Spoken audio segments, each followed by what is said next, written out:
Hozirgi kunda saratonning shu turi ko'proq uchramoqda.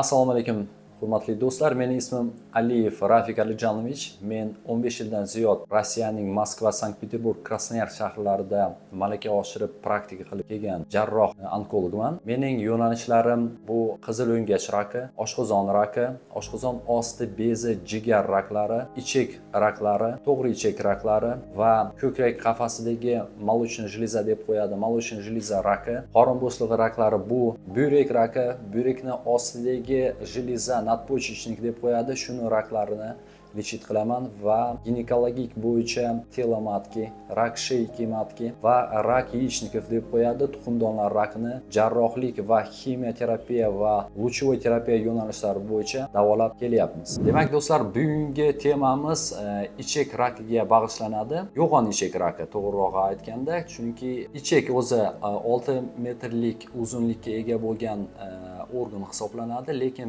biz bugun gaplashtirgan temamiz bu yo'g'on ichak raki. Yo'g'on ichak normada 1,5 metrni tashkil qiladigan uzunlikda ichak hisoblanadi va nega bunda o'sma o'sib chiqadi va qanday buni davolash kerak yo diagnostika qilish kerak, bu haqida bugungi mavzuimiz.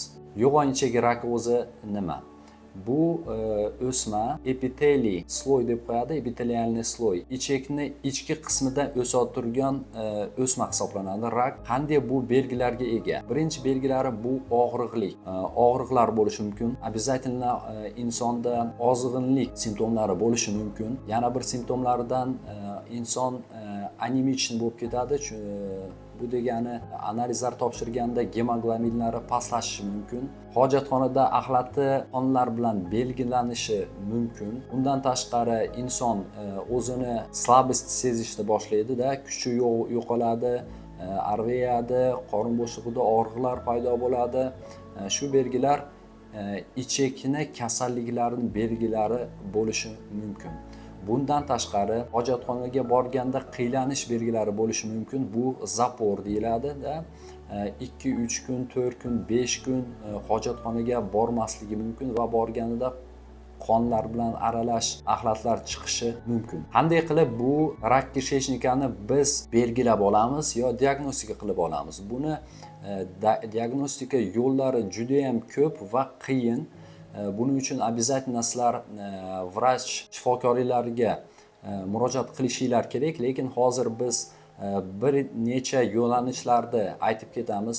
Bu endi sdacha analizi krovi, bu qondan pechonочный, почечный testlarni topshirish kerak, обязательно общий analiz krovi topshirish kerak. Qonida anemiya bormi, yo'qmi, leykotsit chislo leykotitov kamayganmi, ko'payganmi, shularni qarash uchun, trombositlarni qarash uchun, jigar funksiyalari yaxshi ishlayaptimi, yomon ishlayaptimi, buyrak funksiyalari yaxshi ishlayaptimi, yomon ishlayaptimi, kreatinin, mochevina, ALT testi, общий bilirubin degan belgilar bor, shuni qarash kerak обязательно. Bundan tashqari eng prostoy metodlardan bu UZI брюшной полости обязательно qilish kerak. Ichaklarni ko'radi, oshqozonni ko'radi, oshqozon ostini bezini ko'radi va jigarni ko'radi. Endi основной metodlarga o'tamiz.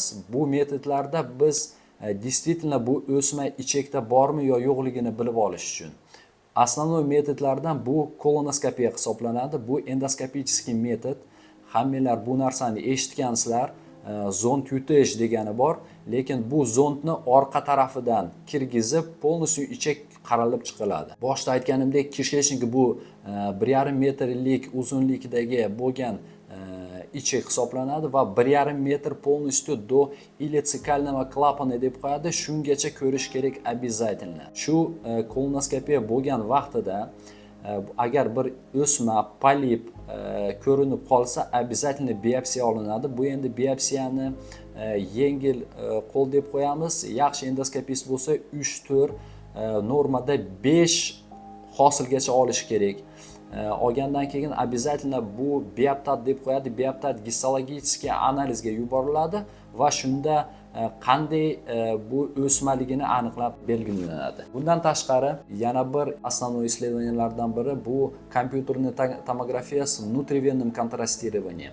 Bu nimani ko'rsatib beradi? Bu ko'rsatib beradi o'smani qanchalik darajada yaqin oralig'idagi qo'shni organlarga o'tganmi o'tmaganligi, qanchalik razmerda bu o'sma va o'sma metastaz berganmi bermaganmi jigarga yo bo'lmasam limfa tugunlarga, shuni belgilab olamiz.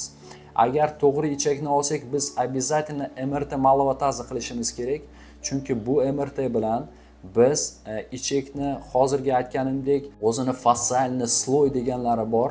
To'g'rirog'i shu to'g'ri ichakni atrofida joylashgan, yaqin orada joylashgan sosedniy organ deb qo'yamizda, qo'shni organlarga o'tganmi o'tmaganligini aniqlab olamiz va limfa tugunlari пораженныйmi пораженный emasmi, limfa tugunlarida shu metastaz hosillari bormi bormasligini aniqlab olamiz. Bundan keyin gistologический forma agar rak, saraton deb belgilansa, undan keyin lecheniya boshlanadi. Davolash usullari bir nechta. Davolash usullari ko'p narsalardan zavisit qiladi. Bu nimadan zavisit qiladi deyilsa, agar birinchi o'chirt holatini qaralanadi. Patsientning holati og'ir kasalmi, yengil kasalmi, o'zi oyoq bilan keldimi yo yura olmay kelganmi, boshida aytganimdek analizlarini qaralanadi. Обязательно analizlari o'zi yaxshi kelgan bo'lishi mumkin, lekin analizlari juda yomon bo'lib qoladi. Yo bo'lmasam analizlari juda yaxshi bo'ladi, o'zi уже лежачий положение deb qo'yamiz,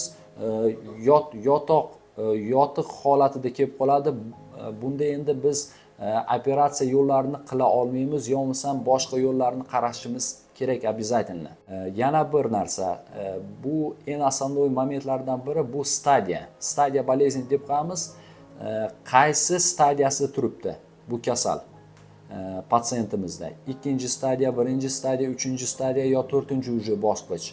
Metastazlari bormi jigarida yo o'pkalarida, har birini taqqoslab, har bir narsaga baho berib, sostoyaniyasiga, analizlariga, kompyuterning tomografiyasiga, kolonoskopiyasiga baho berib, o'ziga baho berib, keyin davolash yo'lini tanlaymiz. Davolash yo'llari основной 3 ta. Bu eski davolash yo'llaridan biri bu основной хирургический, то есть operatsiya yo'li bilan davolash. Ikkinchisi bu ximioterapiya, targetna immunoterapiya deb qo'yamiz. Ikkinchisi shu hisoblanadi. Uchinchisi esa luchevaya terapiya, nur terapiya yo'li bilan davolaymiz. Lekin shu uchovisidan eng основной все равно butun jahon bo'yicha, jahon rekomendatsiyalari bo'yicha operativ usul bilan davolash hisoblanadi.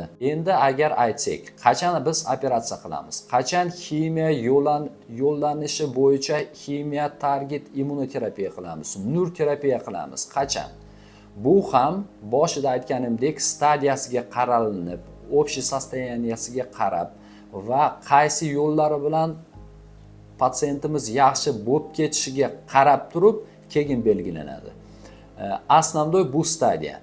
Stadiyada limfa tugunlariga o'tganmi, o'tmaganmi, yo bo'lmasam jigarlarida metastazlar bormi, bor emasmi? Shular ham baho berilib turib, keyin otsenka qilinadi va davolash yo'llarini tanlaymiz. Bu tema haqida ko'pdan ko'p gapirish mumkin, lekin shu korotkий izohimiz, agar sizda yo yaqinlaringizda shunaqa belgilar ko'ringan bo'lsa, yo bo'lmasam onkologik diagnozlar qo'yilgan bo'lsa va sizlar malakalik tibbiy jarroh, onkolog, xirurgda konsultatsiya olmoqchi bo'lsangizlar, Ezgu Niyat klinikasi Toshkent shahridagi klinikaga murojaat qilishingiz mumkin va sizlarni bu yerda men sizlarni kutib olaman va konsultatsiyani berish va yordam berishga harakat qilaman. Agar qo'shimcha savollaringiz bo'lsa, izohda qoldirishingiz mumkin. Biz imkon qadar javob berishga harakat qilamiz.